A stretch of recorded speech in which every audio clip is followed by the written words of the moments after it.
Ancient Egyptians grew beards. In only one case, Egyptians invented toothpaste before toothbrushes.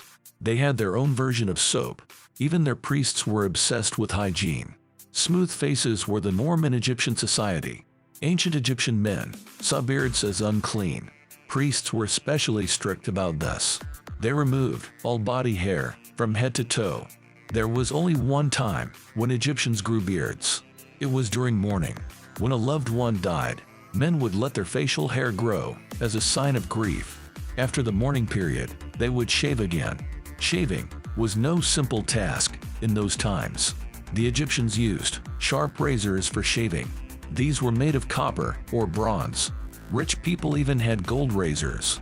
Hygiene was important in all aspects of life. Egyptians bathed every day.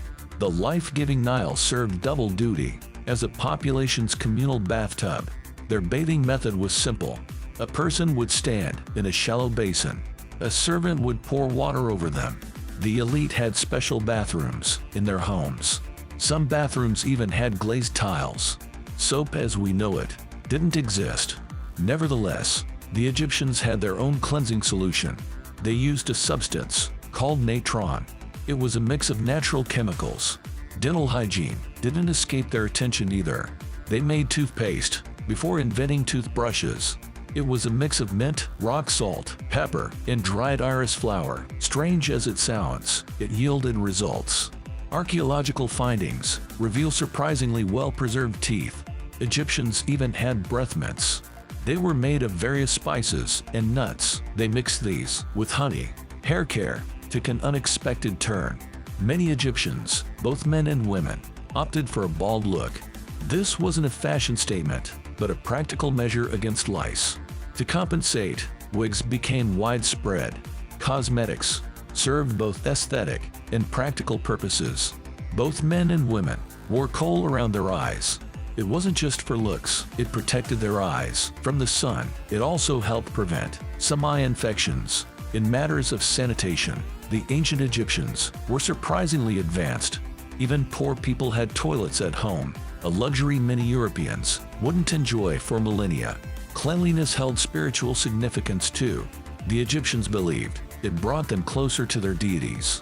Priests engaged in elaborate purification rituals throughout the day. This attention to cleanliness impressed visitors. The ancient Greek historian Herodotus wrote about it in detail. He visited Egypt in the 5th century BC. Herodotus noted, They bathed twice each day in cold water. This frequent bathing surprised him. It was not common in other cultures at the time. He also remarked on their eating habits. They eat out of doors in the streets. He wrote, it was very different from Greek customs. Other Greek visitors shared similar thoughts. They often described Egyptians as the cleanest of men.